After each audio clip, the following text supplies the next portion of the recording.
Our kids have heard every negative voice their entire lives, right? From the people who are supposed to care for them. You're not good enough, you're not smart enough, you're not strong enough, you've got this diagnosis, you've got that diagnosis, get out, right?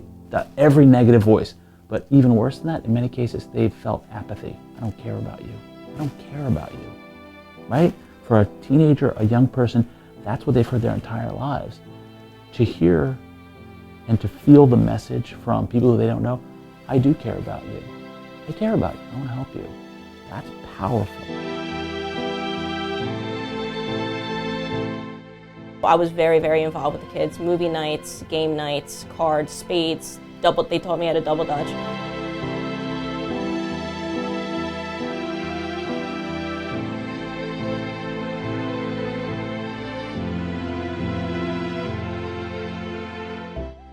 So Covenant House was really founded in New York to focus on that kind of 18 to 21 population, a population where without supports, without parents, without families, where these young people are legally considered adults.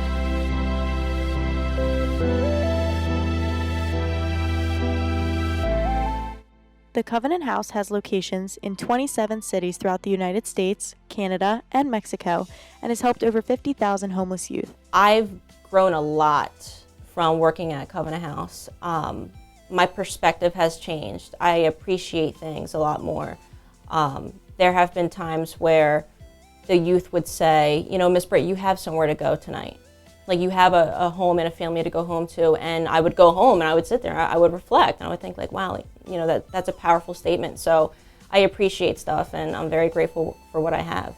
John Dukoff believes that strong family relationships could prevent many homeless youth from becoming homeless in the first place. Within his first few weeks at Covenant House, PA, he was moved by a youth member who grew up in the same town and high school as him, yet ended up homeless. The only difference was I had family. I had safe, stable, supportive family who cared for me and who helped me believe that I could do anything I wanted. And this kid didn't. One of the last interactions I had with a kid, he was a drug addict, and he came to Covenant House, a history of trauma, abuse, sexual abuse, physical abuse, which spearheaded his addiction, ultimately.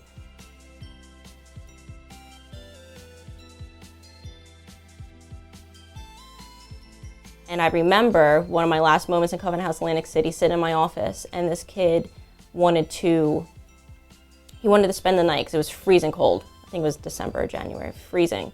So I permitted him to stay the night, and he was sitting in my office, and he was complaining of a lot of aches and pains. If you know anything about addiction, that's what they do.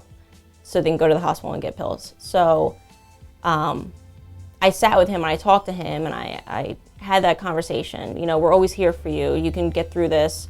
Let's do this together.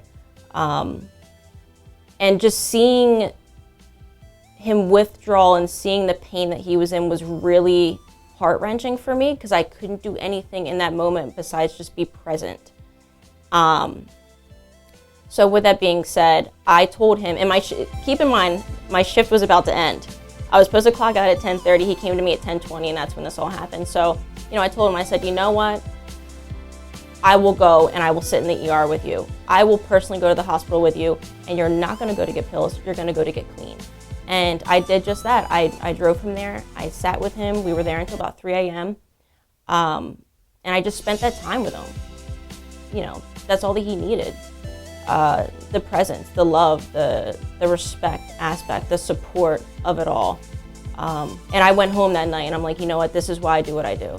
And we just had 2 high school seniors who decided they wanted to do something. And so they got together and they got 100 of their friends, and they slept outside for one night at a minor league baseball stadium, and they raised $20,000 to serve homeless young people. And certainly that money helps us tremendously. It helps us keep the doors open and the lights on. But what it also does is it sends a message to the young people we serve here that there are people in the world who care. One of the best ways to continue helping homeless youth is to simply reach out and show support for them. In doing so, they realize that someone does care for them and wants them to succeed. Come and show the kids that people care about them. It's not always about the money aspect. That's great, of course, we want to keep Covenant House open, but it's also just being there. Reach out, CovenantHousePA.org. Reach out. We've got to help these kids. You can help us do it. Reach out and we'll talk about how we can do that together.